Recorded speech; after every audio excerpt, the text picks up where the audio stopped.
Manish ji, ED तो बहुत गंभीर आरोप भी लगा रही है। ईडी ये कह रही है कि एक्साइज पॉलिसी से जुड़े हुए हर फाइल पर आपके हस्ताक्षर हैं। क्या आपने एक्साइज डिपार्टमेंट के पन्नों पर साइन किए? ये कोई आरोप थोड़ी है। वो ये कह रहे हैं कि फायदा पहुंचाने की प्राइवेट प्लेयर्स को कोशिश हुई है। एक्साइज मिनिस्टर एक्साइज की फाइल पे साइन नहीं करेगा तो क्या ईडी की फाइल पे साइन करेगा? क्या भारतीय जनता पार्टी के घोषणा पत्र पे साइन करेगा? कहाँ साइन करेगा? एक्साइज मिनिस्टर की फाइल, एक्साइज मिनिस्टर की फाइल पे, एक्साइज डिपार्टमेंट की फाइल पे साइन होना कौन सा क्राइम है? वो यही तो कह रहे हैं कि घोटाला हुआ, आपकी नजर में हुआ, मास्टरमाइंड अरविंद केजरीवाल हैं। घोटाला कौन सा? केवल एक किसी आदमी को पकड़ो और उसको अंदर जेल में डालो और उससे फिर 60 करोड़ का चंदा भारतीय जनता पार्टी को दिलवाओ और फिर उससे कहलवाओ कि अरविंद केजरीवाल ने पैसे मांगे थे। इतना ही घोटाला है बस ये।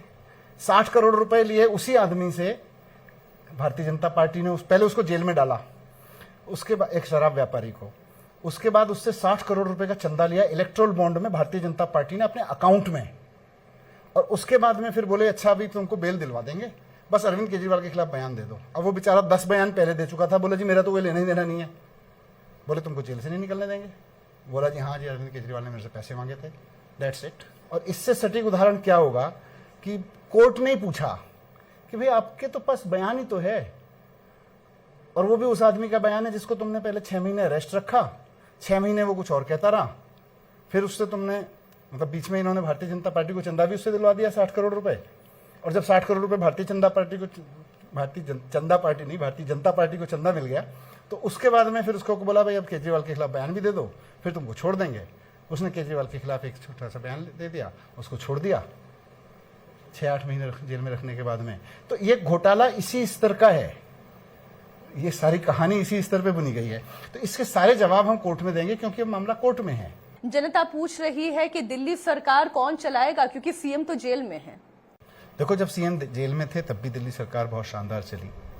सीएम के जेल में रहते हुए, और इस मतलब मुझे नहीं लगता कि आज़ादी के इतिहास में इससे बड़ा क्राइसिस अभी तक आया होगा किसी पार्टी के ऊपर कि उसकी टॉप लीडरशिप को जेल में डाल दिया गया, उस पर आरोप लगाए गए, उसके एमएलएज को धमकियां दी गई कि भाई पार्टी छोड़ दो। उसके बावजूद पार्टी भी शानदार तरीके से एकजुट रही और सरकार भी शानदार तरीके से चली। इस सब के बीच 20 नए स्कूल दिल्ली में खुल गए, करिश्मा ही है। 3 नए हॉस्पिटल 3000 बेड के दिल्ली में खुल गए, करिश्मा ही है। आज दिल्ली की हिस्ट्री की सबसे ज्यादा बसेज सड़कों पे हैं, 7,700 बसेज सड़कों पे हैं, ये करिश्मा ही है।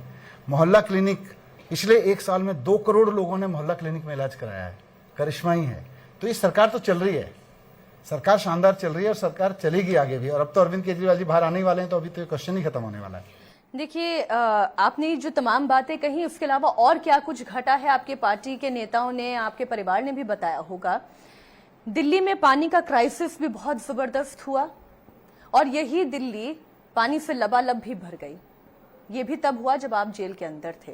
अगर शायद आप बाहर होते या चीफ मिनिस्टर बाहर होते तो हो सकता है सूरत कुछ और होती। ये कौन सी हठधर्मिता है कि हम जेल से ही सरकार चलाएंगे?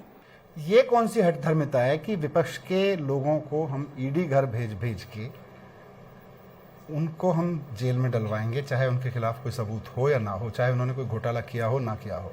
राजनीतिक आरोप प्रत्यारोप इस देश में हमेशा लगे, राजनीति जहां भी होगी लगेंगे, लेकिन ये पहली बार इतने नीचे गिर के कि जो भी विपक्ष का होगा ईडी भेजेंगे, टूटता होगा टूट जाएगा, नहीं टूटेगा तो हम जेल में भेज देंगे, सरकारें गिरा देंगे। कितनी सरकारें इन्होंने गिराई ईडी भेज के। मैं इसलिए पूछ रहा हूं कि ये कौन हठधर्मिता? तो इस बात में है कि जनता जब भी किसी और पार्टी की सरकार चुनेगी कहीं, और वो पार्टी की सरकार अगर काम करेगी तो उसको गिरा दिया जाएगा। हेमंत सोरेन को जेल में भेज दिया, लेकिन उन्होंने इस्तीफा दिया। इतना बड़ा एग्जाम्पल है हेमंत सोरेन का आपके साथ। तो इसका मतलब भारतीय जनता पार्टी का मकसद मुख्यमंत्रियों से इस्तीफा दिलवाना है। भारतीय जनता पार्टी बोले ना कि भाई हमारा मकसद है कि विपक्ष के मंत्रियों को इस्तीफा देना, इसलिए हम आपके घर सीबीआई ईडी भेज रहे हैं, नहीं तो इस्तीफा दे दो पहले ही। तो उनका जवाबदेही सर बीजेपी के प्रति तो नहीं है, आपकी दिल्ली की जनता के प्रति जवाबदेही है। देश की जनता ने सरकार चुन के भेजा हुआ है उनको। ईडी का इस्तेमाल आतंकवाद के खिलाफ जो फंडिंग हो रही है, ड्रग माफिया के खिलाफ जो फंडिंग हो रही है, उसको रोकने के लिए करना है, या विपक्ष की पार्टियों को तोड़ के विपक्ष की चुनी हुई सरकारों को गिराने के लिए करना है? ये तो भारतीय जनता पार्टी कर ही रही है ना, ये तो आप भी मानते हो। नहीं, बात तो नैतिकता होती है ना तो सर। नैतिकता में है।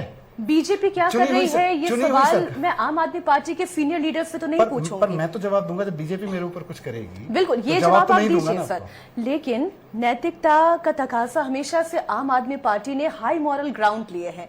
आज उन्हीं हाई मॉरल ग्राउंड पर मैं पूछ रही मान हूँ। लेते हैं भारतीय जनता पार्टी नैतिक नहीं है।